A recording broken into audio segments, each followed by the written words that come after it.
Welcome to Voices That Lead, the podcast where Caribbean voices share their stories, lessons, and leadership insights that shape great communicators.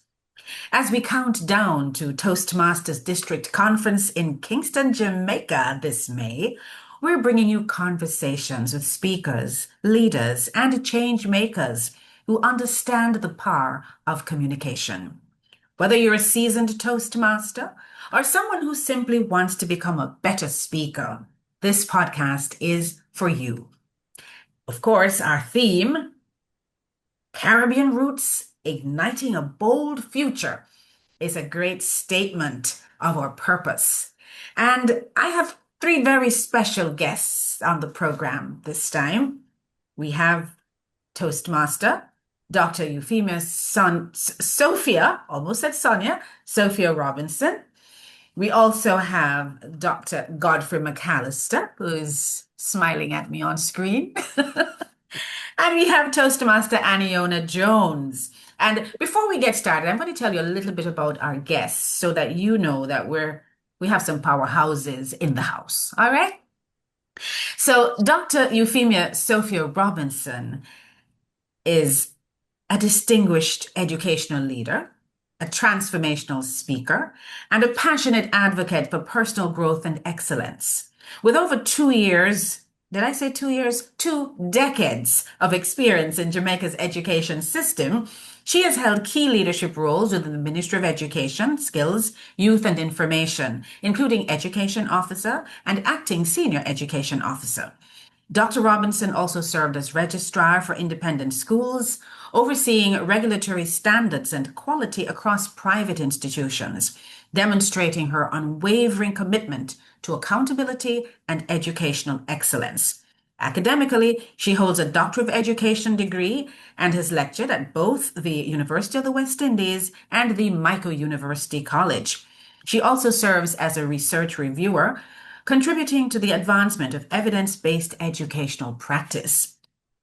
Now, within Toastmasters International, she has distinguished herself as the District 81 International Speech Champion, captivating audiences with her powerful storytelling, authenticity, and inspiring message of transformation. She's an active member of the Meadowvale Toastmasters Club, where she has served as President, Vice President Education, and Vice President Membership. She's also a Justice of the Peace for Jamaica, reflecting her dedication to service, leadership, and nation building.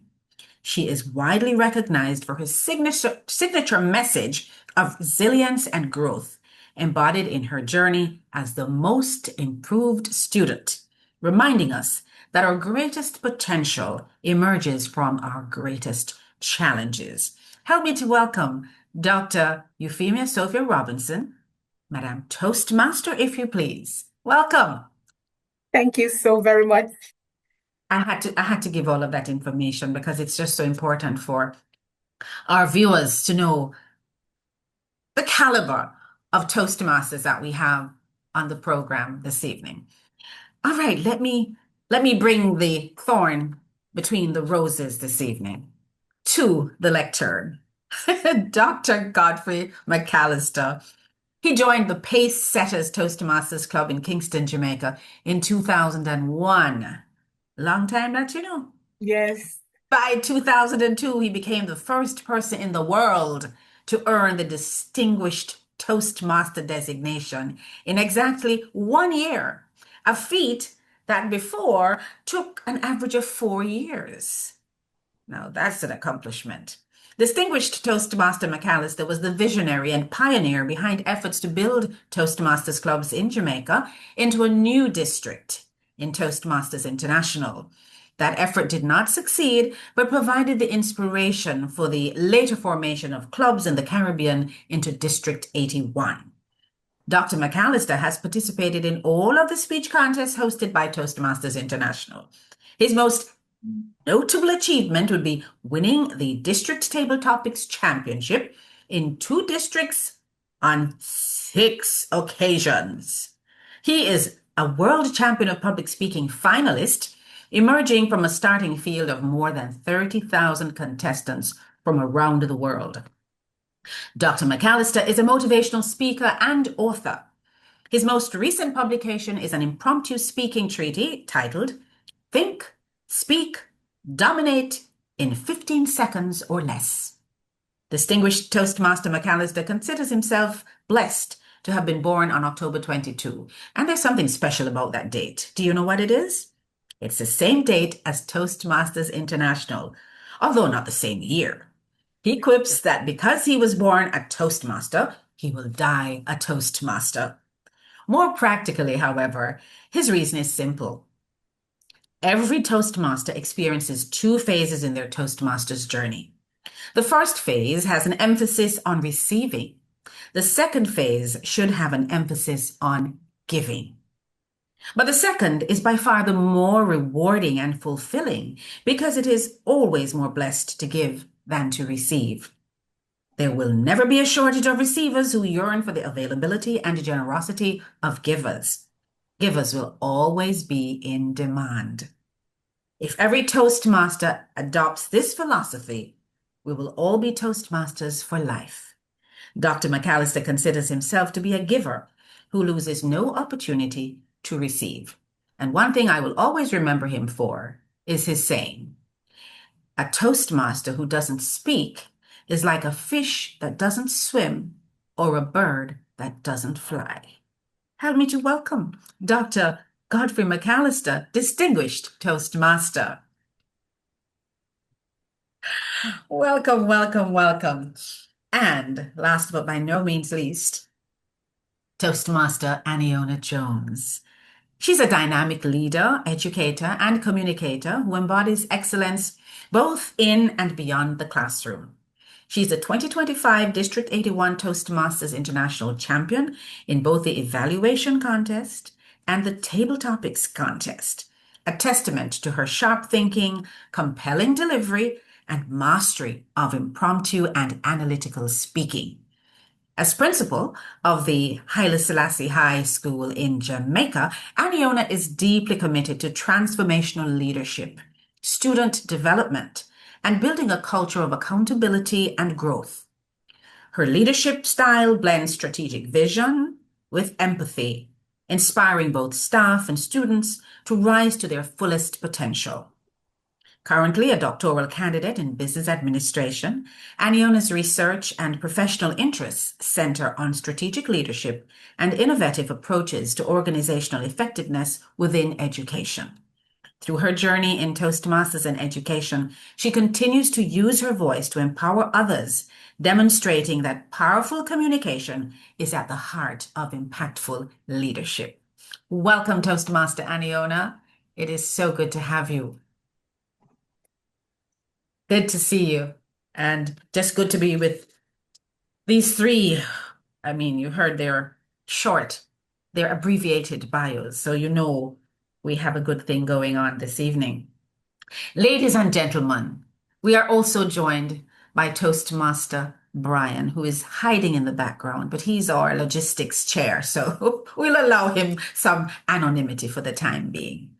But it's just so good to have you. And this evening, we want to talk about the art of a winning speech. You've all been to contests, you have all tasted success. But I want for us to sort of dissect it a little bit. And I want to hear how you, as individuals, got into Toastmasters in the first place. So who wants to start? Jump in. Right ahead. How did I you was become a doing Toastmaster? I was doing lesson observations, and I found a really amazing teacher with just the most amazing relationship with her students. And she was trying to explain a particular concept and was really struggling to get her thoughts across in standard Jamaican English. So I kind of gave her a little signal and said, just do it. And she was fluent in patois and she got all her thoughts across. And in the conversation after, she went, Miss, I really want to get better. But when you grow up and you don't really hear people talking like that, and at least I could have gotten through college because I can write it, but it just doesn't sound the same way. And she just was struggling to get her thoughts out. And I thought, how am I going to help her? So we were in a hotel for a professional development session, and the conversation came up, went online and typed in how to help persons become more fluent in speaking. Toastmasters popped up. And what struck me from the get-go was that someone answered the phone, someone followed up with a call, and the first question was, what do you want to achieve? What are your goals? And from that place, walked us through. No, the teacher was giving me a million excuses as to why she couldn't go. And I said, I'll take you. And I'll take you every day until.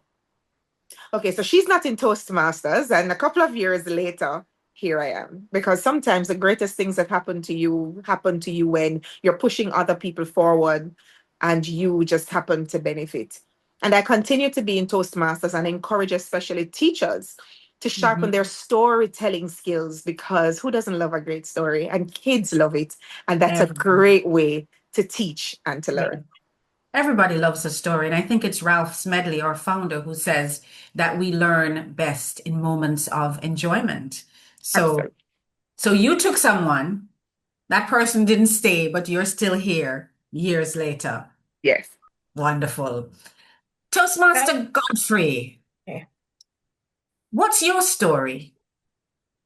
Well, it's not nearly as dramatic as the one you just heard. So this is probably what you can call an anticlimax, but that's all right. That's all right. My story is not so much about how I got into the Toastmasters, but the anger that I experienced 1 week after I was in Toastmasters. A friend invited me, no big deal. But when I entered Toastmasters, and after 1 week, and I realized that I had landed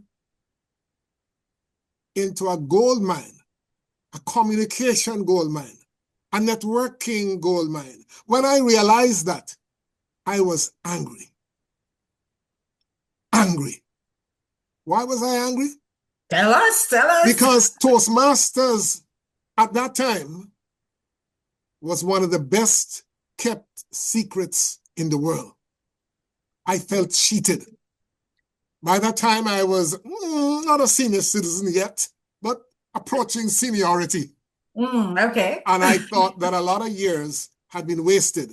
Yes. Because as good as the product of Toastmasters International is, enough is not being done by our members, by our administrators, to help others to experience what is easily the best bang that you'll ever get for your buck in the area of communication and leadership. Is that I'm no longer angry. I just tried to share the word now.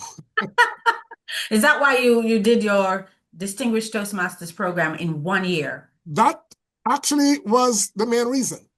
I had some energy to discharge, and I wasn't allowed to squeeze anybody's neck, so I took it out on the DTM program and got active in a number of other things. But yeah. All right. And the rest is history, as they say, and you're still a Toastmaster. You'll die a Toastmaster. Toastmaster Euphemia, you won the International Speech Contest last year for the district. Well, certainly for your club, then your area, then your division, and then your district. Tell us about how you got in and a little bit about that experience. Thank you so very much. Now, when I found Toastmasters, I was not as angry as Distinguished Toastmaster Godfrey. I was actually very happy that I did find Toastmasters.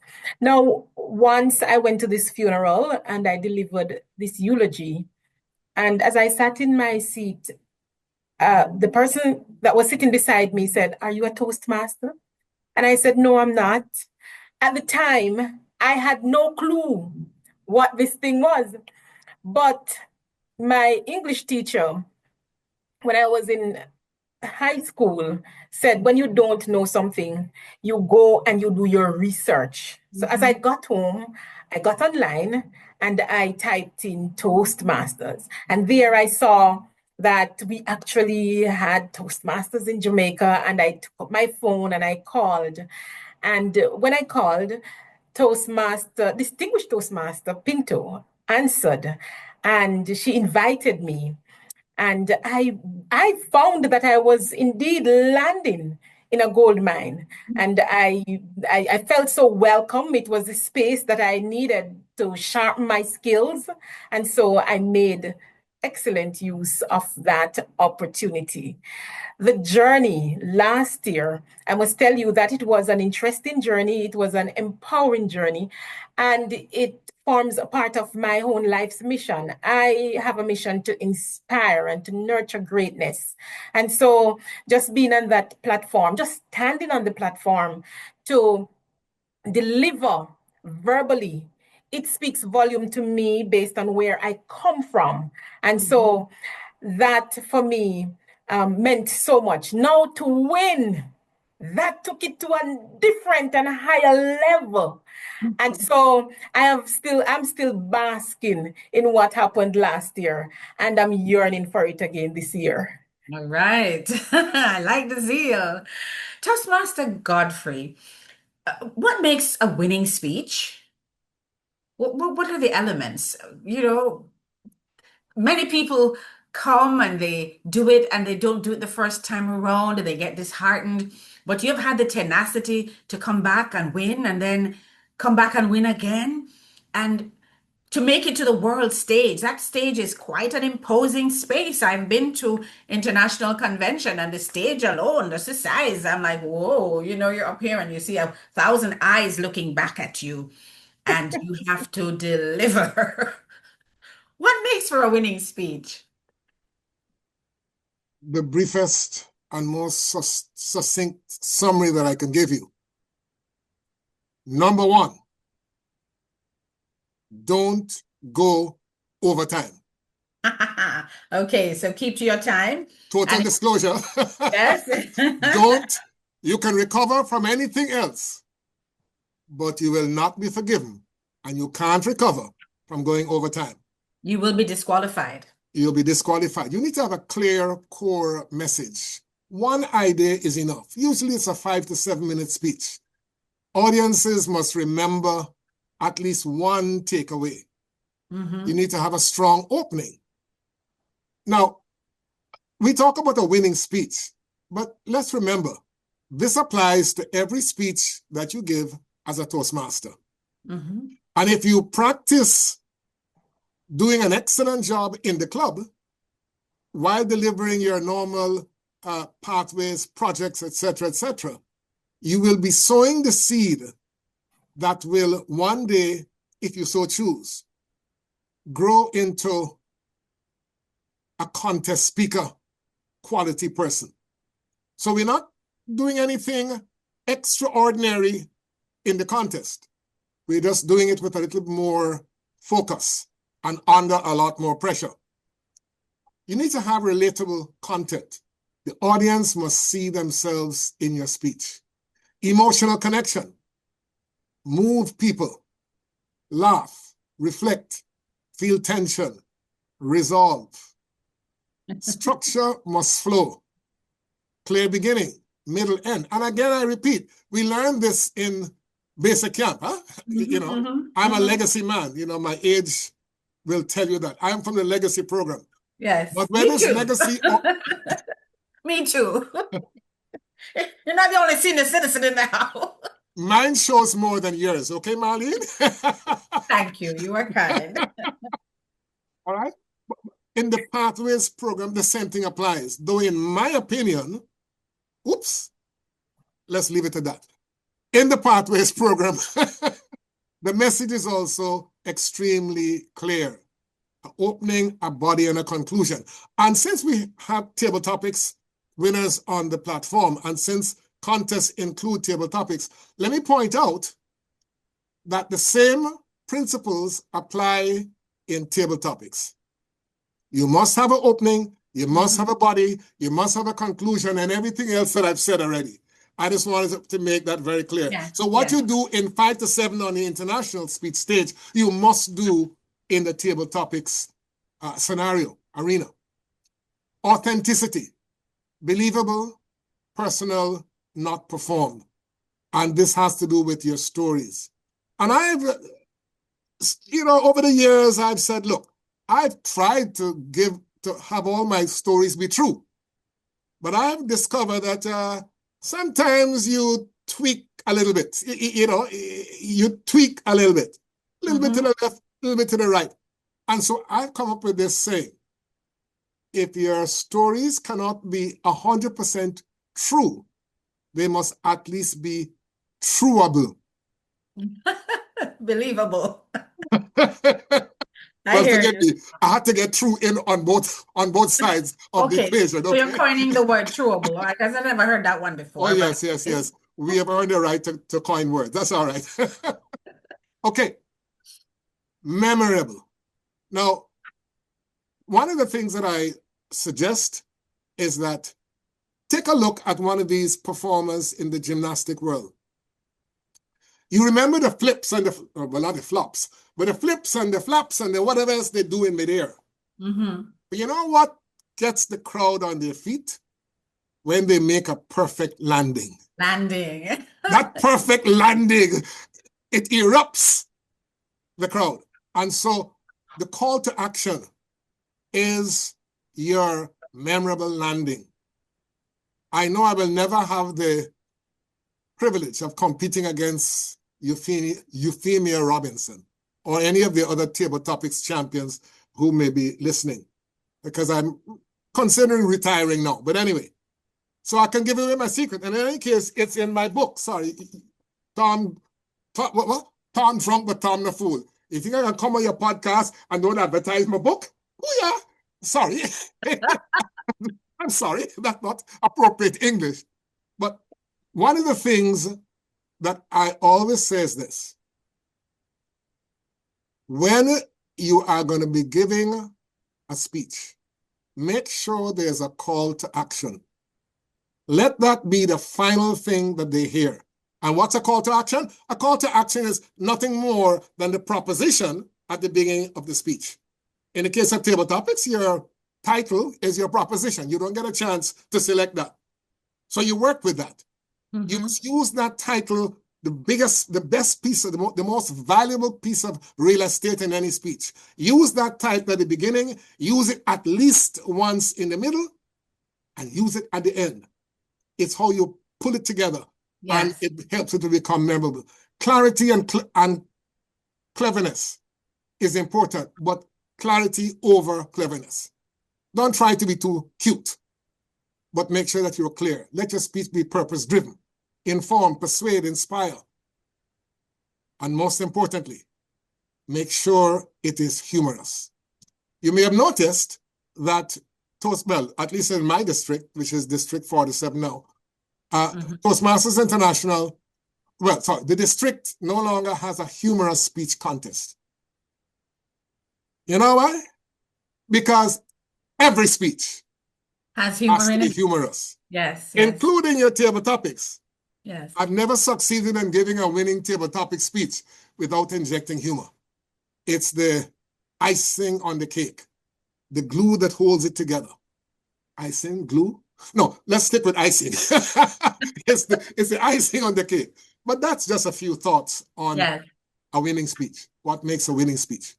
All right. So if I may reiterate for our viewers, keep to time, have a clear core message, and it should be memorable. Practice to grow into a contest quality speaker. And you're going to be practicing in your club speeches. So when you get to contest quality, it's a breeze because you're already accustomed to keeping to time.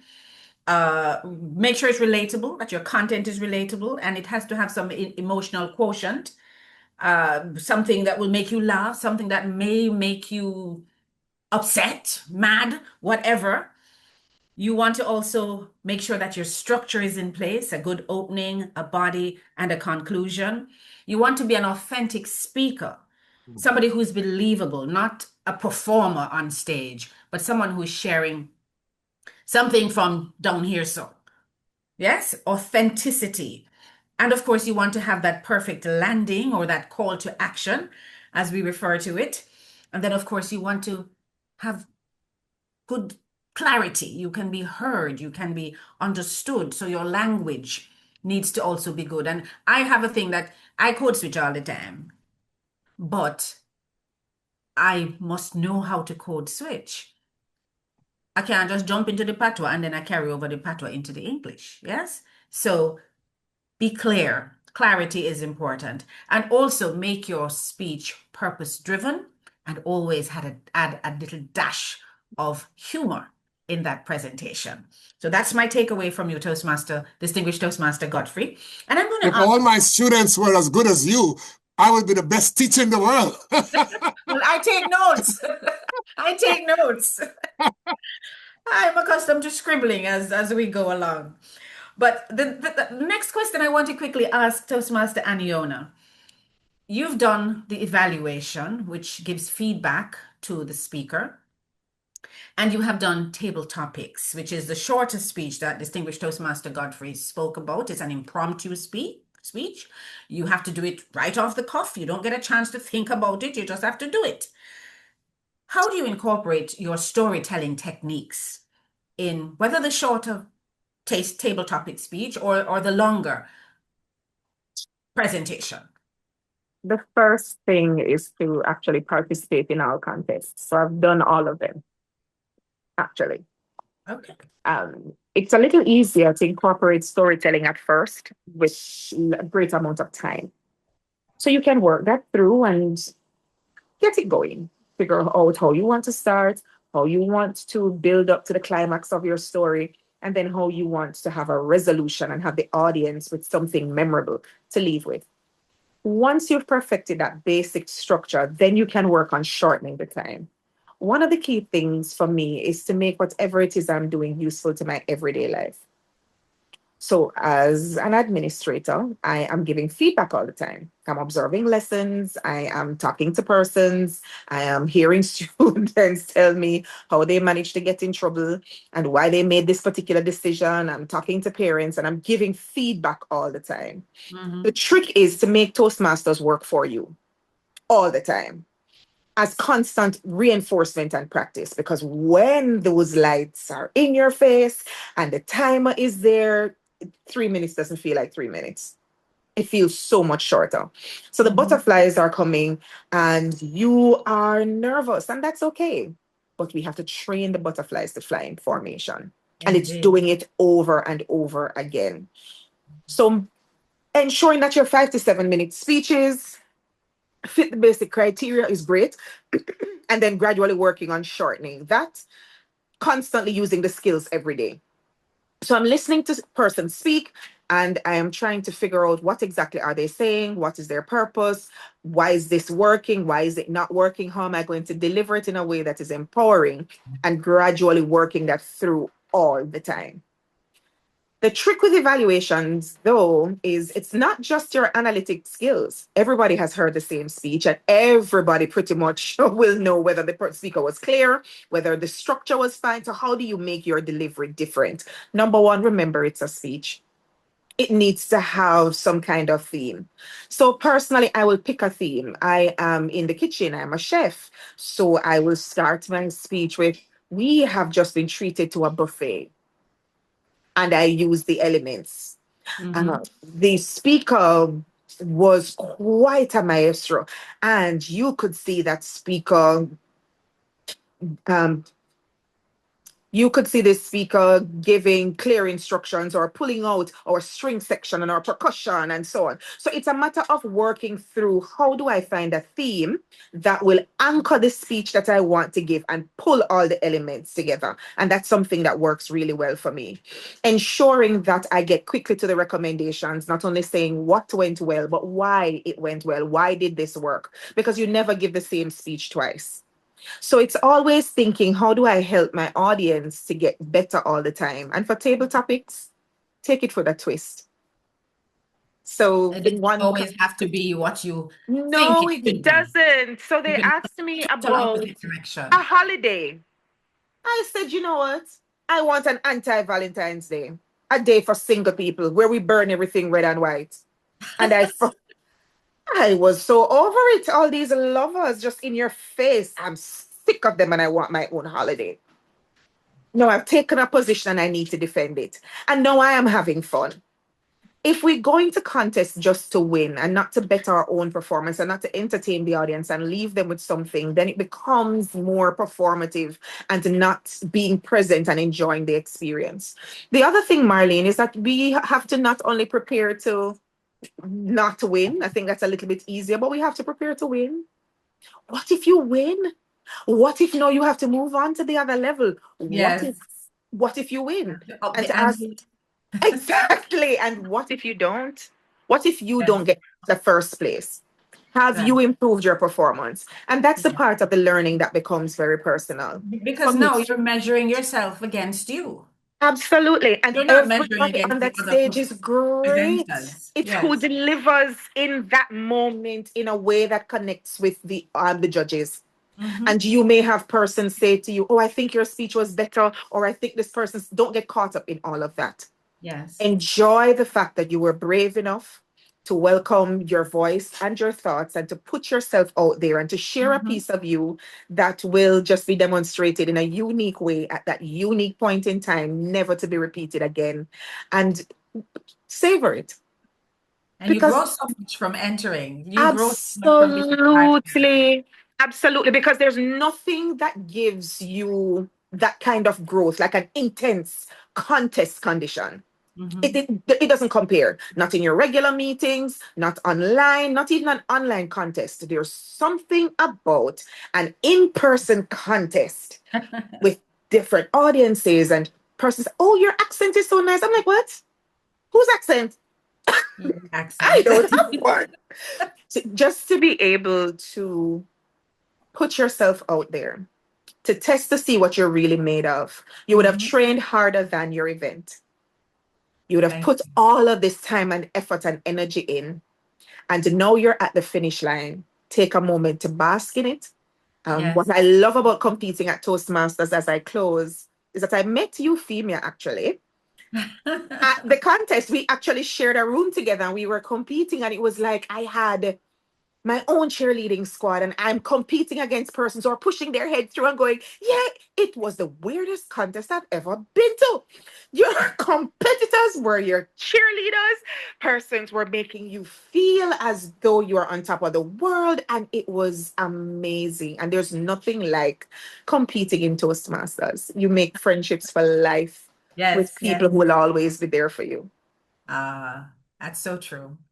Toastmaster Euphemia, how do you prepare for these contests? You had different stages, as I said earlier on. You're moving from your club. You have to first win your club contest, then you go to your area, then you move from your area to your division, and then from your division, now you're on the district stage. We have 27 territories in the Caribbean Toastmasters. You may have from every territory participating, perhaps not, but that's a lot of contestants. How do you prepare for these contests? What are some of the things you do? Let me just be honest from the onset. When I decided to enter, I've always been entering. But when I Hmm. decided to enter last year, I didn't think about the vast stage. I started just to think about the club level Yes, to represent your club. to represent my club. Once I won at that level, then I moved to the area level and I just entered. And I just thought of that level. So each level, I just think of that level. But what I made sure to do is that for each level, I improve on the speech. Hmm. So I was really blessed to have roomed with Toastmaster Jones, as she just shared momentarily.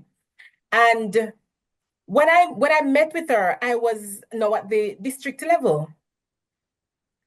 And she was able to help me to choreograph my action on stage and stage use so Yeah, that my movement on stage, they were purposeful. Now, before purposeful. that, I was moving all All over. over.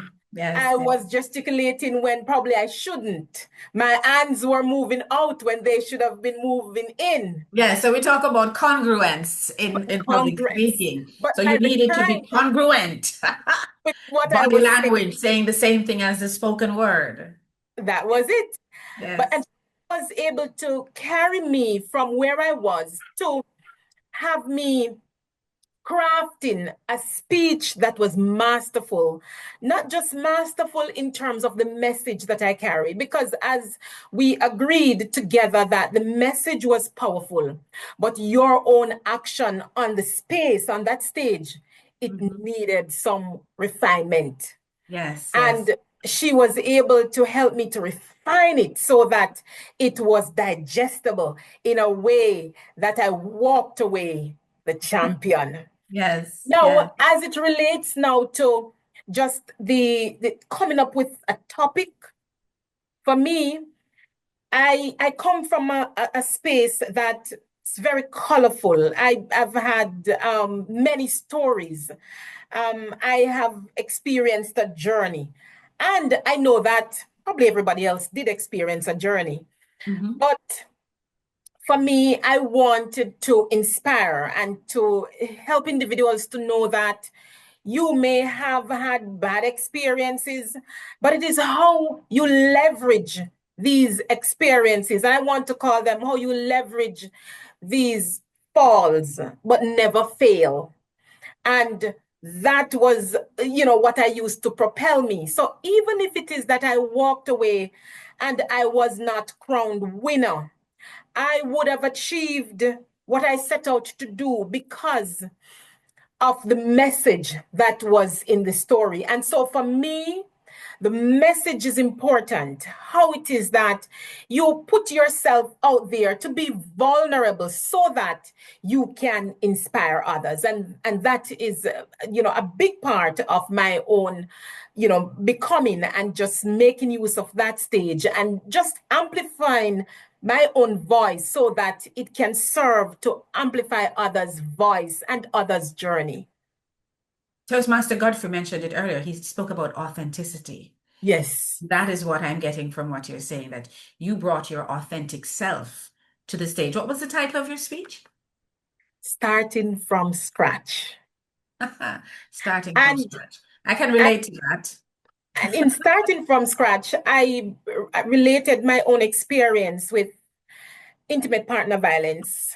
Mhm. And I think that it is something that individuals can relate to because almost everybody in the audience would have known somebody, would have, had heard of somebody who Mhm. would have had that kind of experience.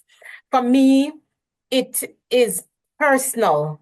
And for me, I understand that it is something that thrives in a space that is quiet, in a room that is dark. And so I was giving voice to this thing that thrives in the dark so that individuals can know that, look, you may be going through, you may have gone through, but there is that opportunity for liberty.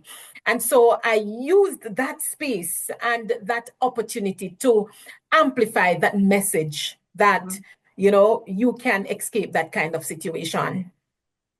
Wonderful. I don't even need to give my speaking tip for today's podcast because we've gotten so many nuggets from our three guests this evening. But we're going to take a little break. We want to say thanks to Cool FM, one of our sponsors for Conference 2026. It's a historic conference. It's the final conference that will be held for District 81 because after this conference, there's going to be a split and we're going to have two separate districts. And that is as a result of the region having grown so much that we now have to split it down the middle. And we're going to be going to District 222 and 223. We're going to take a quick break. When we come back, we'll have our culture lingo. And then we're going to get a final comment from our three special guests this evening. It's our podcast, Voices That Lead, where Caribbean voices inspire leadership. Soon come.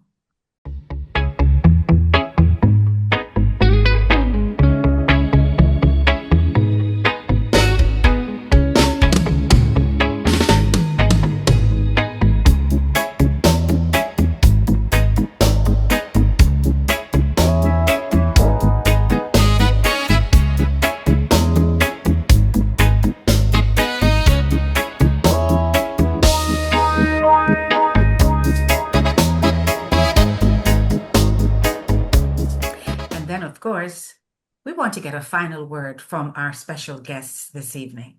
Let me start off with Dr. Godfrey McAllister, Distinguished Toastmaster. What do you say to us in closing?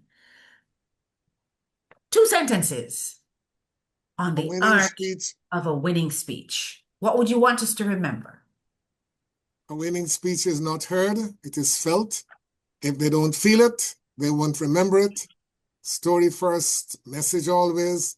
Deliver seals it. Delivery seals it. Delivery seals it. Clarity beats cleverness every time. Humor is the secret sauce that must be involved.